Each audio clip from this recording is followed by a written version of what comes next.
tenté de mettre, ils ont mis le feu à mon entrée, c'est-à-dire qu'ils ont mis de la paille, ils ont mis des pneus comme ils font actuellement, ils ont mis de l'huile, un petit peu d'essence par-dessus, puis ils ont allumé ça. On avait un déploiement policier absolument incroyable. Il y a eu des gardes à vue en 2013, il y en a eu après. Il y a eu des enquêtes sur les membres du CA, on voulait savoir qui avait écrit quoi. Nous, on sait pourquoi on existe, on sait vers quoi on veut tendre. Nous sommes une association libre, nous voulons le rester et nous espérons pouvoir continuer le plus longtemps possible. Bonjour et bienvenue sur Chronique des libertés associatives, émission présentée par Vivien Rubière et produite par le collectif des associations citoyennes en partenariat avec l'association Colère du Présent pour le Salon du livre d'expression populaire et de critique sociale d'Arras des 1er et 2 mai. Confinement oblige, celui-ci se déroule sous la forme d'un festival en ligne, Le Monde d'après. Faibles subventions, coupes budgétaires, enquêtes policières, diffamation, garde à vue, intimidation. Les atteintes aux libertés associatives ne manquent pas. La liberté d'action des associations est un bien précieux qu'il est difficile de préserver et de faire grandir. Mais beaucoup se battent. Nous avons interrogé des dirigeants associatifs des Hauts-de-France qui ont eu à affronter des remises en cause plus ou moins marquées de leur liberté. Comment ont-ils réagi? Quelles ont été leurs stratégies? Premier épisode de la série d'entretiens avec Sakina Baraka, présidente d'Alpha, l'association locale des femmes actives. L'association du Pas-de-Calais a pour but de favoriser l'insertion des femmes par le biais des activités sociales et culturelles.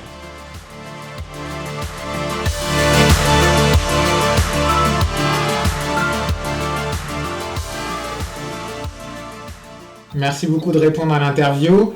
Donc, est-ce que vous pouvez vous présenter en quelques mots et présenter en quelques mots l'association, s'il vous plaît? Je suis Madame Baraka Sakina, donc la présidente de l'association Alpha.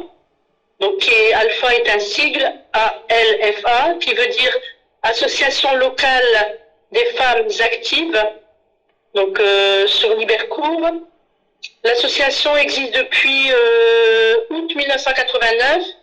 Elle a fêté ses 30 ans en avril 2019.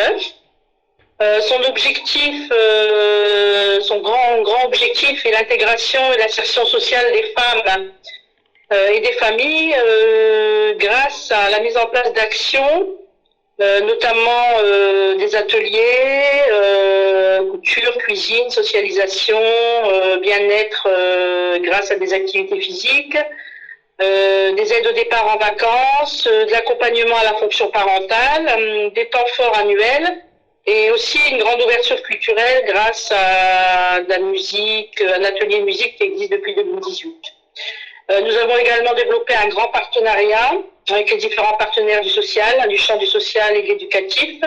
La première question, considérez-vous avoir déjà été limité dans l'exercice de vos libertés associatives? Et si oui, dans quelles circonstances? Alors voilà, nous savons aujourd'hui que les associations telles que la nôtre bénéficient de moins en moins d'aides et de subventions, surtout en ce qui concerne le fonctionnement de l'association. Nous avons une salariée donc permanente pour laquelle nous devons absolument trouver des subventions et de quoi payer un salaire. Et en plus, elle est payée au SMIC, c'est vraiment pas un salaire de responsable de structure. Donc ça limite le champ d'intervention et de projection puisque nous usons et nous déplorons toute notre énergie à chercher des subventions pour pérenniser ce poste, un poste depuis plus de 12 ans, 13 ans bientôt. Et, bien sûr que ça nous freine et ça nous limite dans nos projections et je l'ai déjà dit, mais il faut qu'on subventionne les petites associations sur les actions, mais il faut bien savoir que ces actions sont chapeautées et dirigées par mise en place grâce à une dynamique qui est mise en place par une équipe de bénévoles, mais aussi et surtout une permanente qui est là 35 heures par semaine. Donc bien sûr, nous sommes malheureusement, j'espère que l'association va perdurer dans le temps et qu'elle ne sera pas obligée d'ici quelques temps, de mettre la clé sous la porte pour manque de moyens financiers. Vous avez eu une baisse de subventions récemment? Disons que nous avons les communes dans lesquelles nous intervenons, donc qui sont situées sur Libercourt, Oigny, Carbin, pour lesquelles nous accueillons du public au sein de l'association, ne nous aident pas beaucoup en ce qui concerne l'aide au poste. Donc nous sommes un petit peu bloqués. Les subventions que nous avons, pour lesquelles nous devons rendre compte, sont surtout des subventions dans lesquelles ne sont pas prévus le financement du salaire et donc que pour les actions. Et forcément, ça nous limite dans l'exercice de nos actions. D'accord. Et comment vous fonctionnez par conséquent pour financer, pour continuer à agir et continuer à financer le salaire? Nous arrivons tant bien que mal en prenant un petit peu de fonctionnement dans chaque subvention que nous demandons et dans chaque action qui sont multiples. Dans chaque projet, nous sommes obligés de financer un peu de postes, ce qui nous permet de payer la permanente. Nous avons aussi, comme elle est en emploi adulte relais, nous avons bien sûr pu bénéficier de ce poste, mais qui aujourd'hui, nous devons prendre le relais sur un temps plein sans aide de l'État par le biais du poste adulte relais. Pourquoi ces associations-là, ces municipalités-là, refusent de financer en fonctionnement l'association? Elles vous ont expliqué ou pas du tout? Le fait qu'elles nous proposent des salles pour mener à bien nos actions au quotidien à titre gracieux. Donc c'est sûr que c'est déjà une aide qui nous est favorable et indispensable pour mener à bien les projets. Mais ce que nous attendons des communes, c'est de nous donner un peu plus de subventions qui nous permettraient de maintenir en poste la responsable qui gère l'association au quotidien. D'accord. C'est pas suffisant, c'est très minime en fait. On a très peu en fait. On a 2000 € sur la ville de Libercourt et 500 € sur la ville de Carvin. Vous voyez ce que c'est? C'est très peu. On peut pas. Ça représente même pas, un dixième du salaire ou très peu. D'accord. Et ce faible montant de soutien financier ou en mise à disposition de salles, c'est lié, de votre point de vue, au fait que c'est des communes qui ont peu d'argent et par conséquent elles soutiennent peu les associations, ou c'est pour une raison de désaccord avec les actions que vous menez ou une raison politique? Les relations que nous avons aujourd'hui avec les communes sont plutôt favorables et positives. C'est à nous de retourner vers elles plus efficacement en demandant réellement pourquoi elles ne subventionnent peu ou qu'est-ce qu'il faudrait pour qu'elles nous aident plus. Elles vont nous dire que c'est pas de leur ressort de payer des postes hors postes municipaux, puisque nous sommes association loi 1901 mais totalement indépendante. D'accord. Et par conséquent, quelles répercussions, quelle incidence ça a sur l'exercice de vos activités associatives? Ça nous prend énormément de temps de pouvoir répondre à des appels d'offres ou à trouver les projets qui correspondent bien sûr à notre finalité, à nos objectifs, de pouvoir aller à la chasse aux projets pour pouvoir avoir des subventions, et ça nous demande beaucoup d'énergie et beaucoup de temps. La responsable ne va pas utiliser pour se rendre sur les différents lieux d'activité ou d'action pour pouvoir aller très peu sur le terrain parce que nous sommes toujours à la chasse aux subventions. Aujourd'hui, on espère que toutes ces démarches ne seront pas vaines et que ça portera ses fruits. Et donc, ça veut dire que vous répondez beaucoup à des appels à projets. Donc, en fait, vous allez un peu à la course à l'argent public sur des projets concurrentiels, c'est ça? Toutes les petites les associations qui n'ont pas des moyens d'autogestion ou d'autofinancement, nous n'avons pas d'action qui nous permettrait, comme les épiceries sociales ou d'autres grandes associations qui ont plus d'aide de l'État, hein, je ne vais pas les citer, les fondations, comme Fondation Abbé Pierre, comme Secours catholique, Secours populaire, qui ont des fonds propres et des dons et des aides. Justement, nous, on est dans la réflexion de savoir si on a le droit, en tant qu'association, d'avoir des appels aux dons et d'avoir des dons. On ne sait pas encore. C'est une question qui sera prochainement, dès que tout le confinement sera passé, pouvoir se réunir avec le CA et de réfléchir sur des sources nouvelles financières afin de continuer à exercer dans les meilleures conditions comme on a pu le faire jusqu'à aujourd'hui et depuis 30 ans. Et pour faire un peu d'histoire, depuis 30 ans, le fonctionnement est comme ça, ou il y a une évolution du rapport des mairies, des municipalités avec votre association?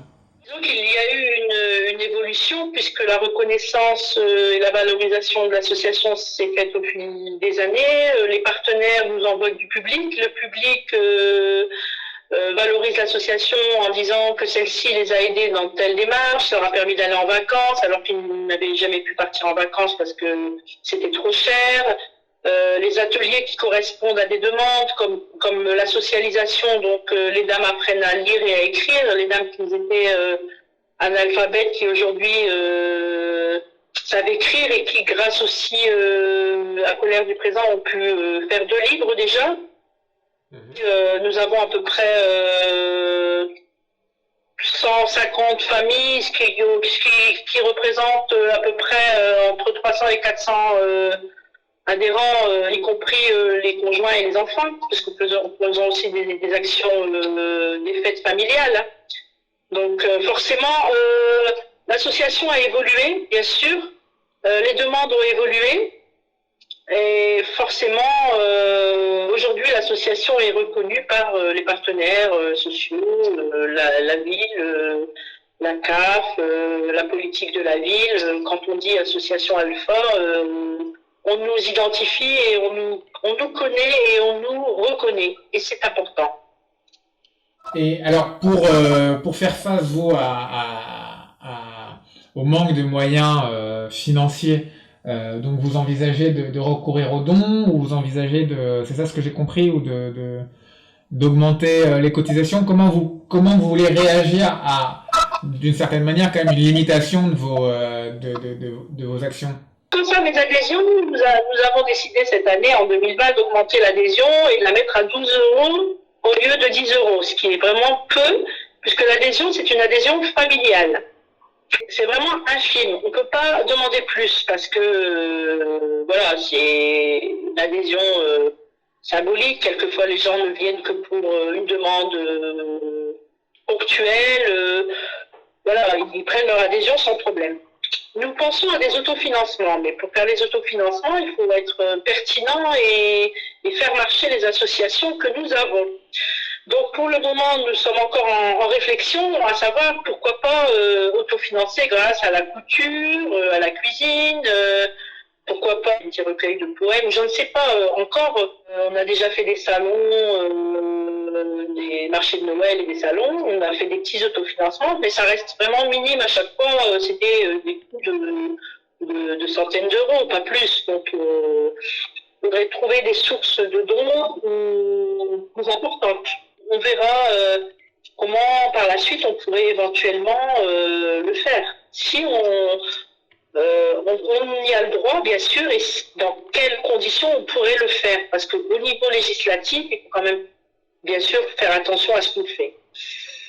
Je pense que les associations, parfois, ne savent pas toujours quelles sont leurs limites et ce qu'elles ont le droit de faire et pas le droit de faire.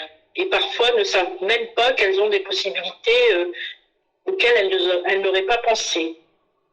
Donc par conséquent, est-ce qu'on peut penser que que ce besoin d'argent vous amène à changer votre projet et vous amène à changer votre fusil d'épaule d'une certaine manière? On est tous dans le même bateau avec le confinement, etc. Est-ce que Ça va ouvrir le champ des possibles et d'avoir un regard nouveau sur les associations. Et l'utilité de celle-ci, je ne sais pas. On tient beaucoup à notre liberté d'agir, liberté de travailler comme nous on veut. On est sur le terrain. Moi-même, je suis travailleur social, je connais très très bien le public.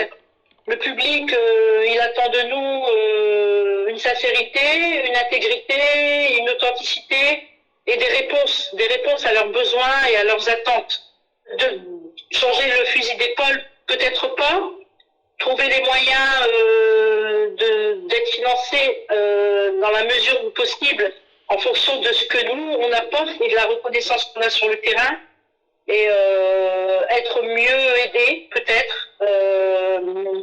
afin de continuer en toute liberté d'agir et de garder notre entité et notre identité associative. Dernière question, est-ce que vous avez pu regarder les préconisations du livre noir des libertés associatives? Est-ce que vous avez pu les regarder? Et si oui, est-ce qu'il y a certaines mesures que vous jugez intéressantes pour votre association? Nous n'avons pas, au niveau associatif, nous n'avons pas d'avocat, par exemple. Nous avons une prise en charge comptable qui nous coûte quand même beaucoup d'argent. Donc, on aimerait savoir si, justement, il y aurait des possibilités de groupement associatif qui nous permettraient de faciliter la gestion de l'association au niveau comptable, par exemple. Ça, c'est une chose. En cas de difficulté un jour, vers qui nous tourner? Est-ce qu'on peut avoir un avocat, une aide juridique?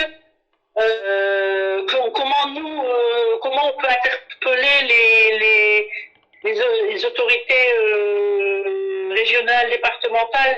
Comment on peut se faire aider pour être justement pallier à ce manque de subventions? Avons-nous droit à d'autres possibilités que nous méconnaissons? Comment pérenniser les financements qu'on pourrait avoir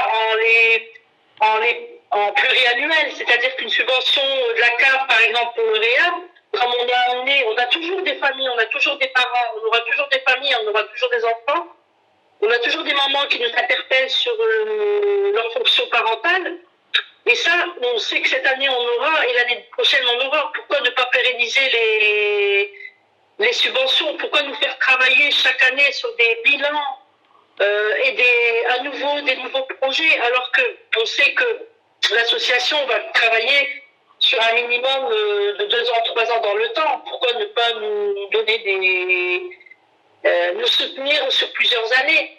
Pourquoi ne pas coopérer, mutualiser nos moyens? Ce travail-là n'est pas présent sur le terrain. Je pense que ce serait une bonne idée de pouvoir créer des groupements associatifs ou des fédérations associatives par secteur, bien sûr. Il faudrait peut-être réfléchir à un guide des droits associatifs ou un guide qui serait, je sais pas, les indispensables pour les associations. Nous sommes aussi pour la formation, se former, apprendre pour pouvoir mieux gérer le public en fait. Voilà, on sait pourquoi on existe, on sait vers quoi on veut tendre. Nous sommes une association libre, nous voulons le rester, continuer à travailler auprès des publics que nous avons appris à connaître au fil des années et qui évoluent, et nous évoluons en même temps qu'eux, et nous espérons pouvoir continuer le plus longtemps possible à cheminer et à apporter au public ce qu'il attend de nous. C'était le premier épisode de la série Chronique des libertés associatives, émission produite par le collectif des associations citoyennes, en partenariat avec l'association Colère du Présent pour le Salon du livre d'expression populaire et de critique sociale les 2 et 1er mai. Merci à Sakina Baraka pour avoir répondu à l'interview. Merci à François, Isabelle et Jean-Baptiste pour les contacts avec nos intervenants.